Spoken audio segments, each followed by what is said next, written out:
Hey, Coach. Happy pre-New Year to begin. Same Um, with you. yeah, the road. Obviously, you guys were very competitive in 2 games, but couldn't quite get over the hump. What do you think it's going to take this time in approach and mindset uh, to kind of achieve that first road win? Well, just put a 40-minute game together. I mean, I thought against Wisconsin, we played all the way up until a minute and 40 when we were up two and got the ball and we lose the ball. They come down and hit a three. We didn't recover from it. So to me, I mean, when you out on the road, you got to play all the way through. You can't think that you're just going to win it in 38. It's a 40-minute game, man. And we just didn't complete the game against Wisconsin. So we got to put a 40-minute ball game together, period, from beginning to end. Peaks. Hey, good morning, Coach. You talked a lot early on in the season that you had to work quite a bit on defense. I wonder if you've now been able to pivot to work a lot more on offense, especially given a little extra practice time right now. We do them both still. I mean, defense is a high priority, and our offense is a high priority. So we kind of mix and choose in practice, each day that we step out on the floor, which way we're going to go. And, yesterday we had almost a 3.5, 4 hour practice with film session. And there was a little mixture of defense and offense. So, I mean, that's pretty much every day when we step out on the floor.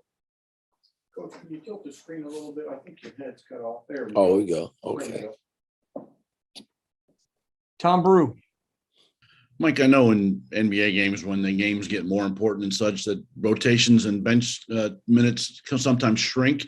Have you thought much about how you're going to handle that now as you enter the Big Ten season and games will be closer and tighter or such? Do you still want to try to play 9-10 if you can, or will that start to shrink a little bit?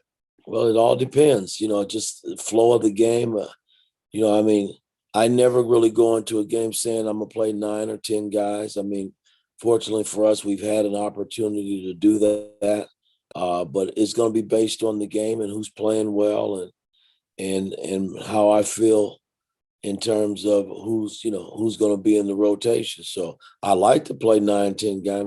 10 guys. It'd be great for our ball club. And we've done that some this season. But again, the Big Ten and the game itself is going to put you in a position to make that decision. Tyler. Hey, Coach. I hope you're doing well. You've now coached in New York and at IU during the pandemic. I was wondering, is there anything maybe outside of the court that has helped you kind of get through this tough time? Again, man, I mean, there's not a whole lot you can really do about it. I mean, you just try to, keep your players and staff and people around you safe. But this thing it's an unknown thing again. I mean, hell, you can be in a room sitting with people and you might have a person in there that has it and the other 4 or 5 people don't have it. So, I mean, it's hard to explain, what's going on, but, for the most part, we've been very ahead of the game in terms of how we're trying to stay away from it. I mean, our players have been pretty secure. We try to mask up and do the things that we're supposed to do now. But again, it's just, I can't control the players once they leave the gym and go out and get a bite to eat or go, mingle around campus with friends. I mean, it's just, again, tough times, man. And everybody's just got to realize it and try to do the best they can to stay safe.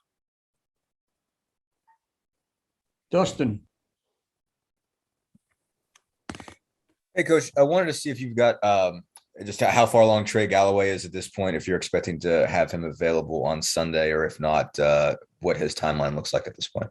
He won't play Sunday, but yesterday was the first time he's had some contact. And it wasn't a long period of contact, but we got him back out on the floor just a little bit. I mean, he's been doing the endurance stuff that we do every day for a little while now. But he won't be ready for Sunday. Hopefully the Ohio State game, we'll have him back. But, we just got to keep gauging it day by day to see where he is and how he looks. Alec. Hey, Coach. Are there like one or two things that you can kind of pinpoint through non-conference play that you guys really need to improve on going into Big Ten play? Well, not turning the ball over is going to be one.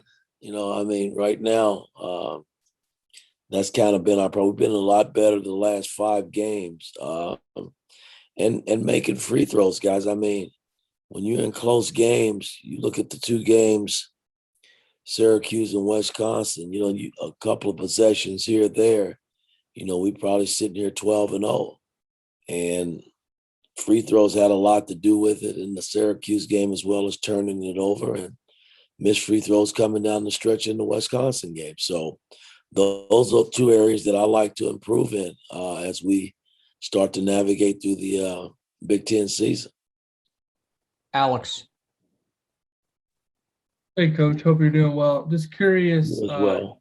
Obviously, you had some unexpected time off with not having the game on Wednesday. What maybe did you focus on with that time in terms of practice? You mentioned you had a longer practice and a longer film session. What was maybe the emphasis of that time, that extra time you had together as a team? Just, when we watch film, we always concentrate on things that we don't do well, and then always put kind of a feel-good tape of a lot of things that we've done well. That's how you teach through tape. You can't always smack them over the head with all the bad things, but you can't hide it. You got to show it, and to me, it's teaching. And then you give them the things that they've done well in correlation with, the things that they've done terrible on the floor. So, that's how we teach through tape. And then yesterday on the floor, we just, we're working on our defense and we're working on the offensive end to get better, man. That's them the only 2 areas that, execution is a big key when you're talking about developing a team. And that means execution on both ends of the floor. So you got to work in those areas to get better every day that you step out there. Mike Schumann. Yeah. Hey, Coach. I'm curious, going back to the offense, do you feel like you've had to adjust the style of play that maybe you had in mind when you took the job to fit the specific strengths of this team as you've come to know it? Well, that's all coaches do. We, you play to your strengths. You try to find ways of, getting guys to be better in terms of their offense. Our offense is not that bad. Considering, I never thought we would be in the position where we are in terms of the 3 ball. I didn't know who would be able to really make it consistently. And, we're shooting right at 37%. I would like to get to 40, but, that's work in progress. We're averaging right at 77 points a game and giving up 61. That's a plus 15. That's great when I look at, our offense versus defense. So the only downfall offensively, I think right now is us, making free throws and finishing possessions. When something's called, we're better when we call something offensively, because then they know it's coming. But when we're trying to play on the fly, a lot of times that's where a lot of our mistakes come. And we just got to get better in that area, because, you're not going to be able to run your set all the way through every time. And there's always going to be some breakdown. And then you just got to freelance and feel good about, how you freelance and play offense. And we're not there yet in that area. Nathan. Good morning, Coach. I was just curious, generally speaking, according to Ken Pom, Penn State plays very slowly this year. How does your game plan and preparation change generally against a team that likes to slow the game down compared to one that wants to run up and down the court? It's not going to change any.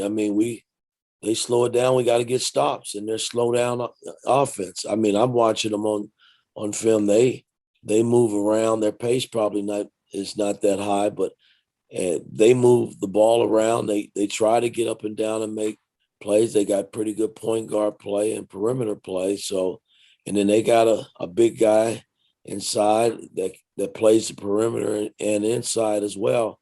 That triggers a lot that they do. So, I mean, this is not a game that, we can go in and take them lightly.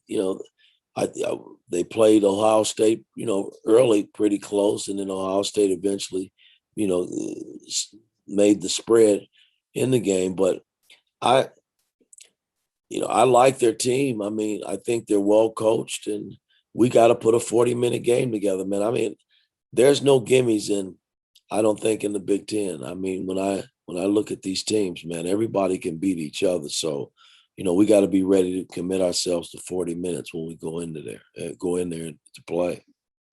Dustin. Coach, I'm working on a piece on Tamar Bates. I just want to kind of check in on your just evaluation of him, how you feel like he's handled his role in particular. Obviously, he's continued to produce for you off the bench. What do you like about just what he's brought for you guys so far? Well, I mean, he's kind of been up and down a little bit, and that's no knock. He's a freshman. I get it. He's has the injuries. I thought coming back from the Bahamas when he had his injury, that kind of set him back a little bit. But we're going to need Tamar because he has shown that he can make plays and do things for us from an offensive standpoint. We got to get him better from a defensive standpoint, being able to defend the ball and not, give up dribble penetration so quickly.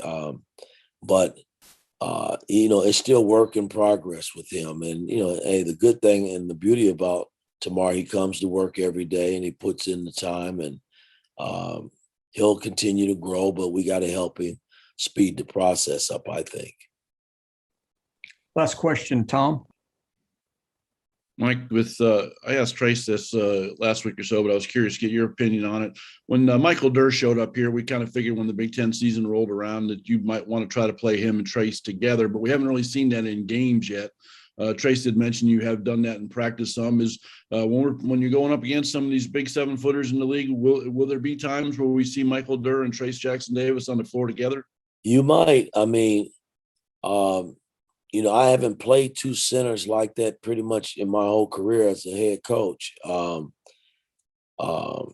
we've always had a nice, big power forward and a center in the NBA that could pretty much hold their own.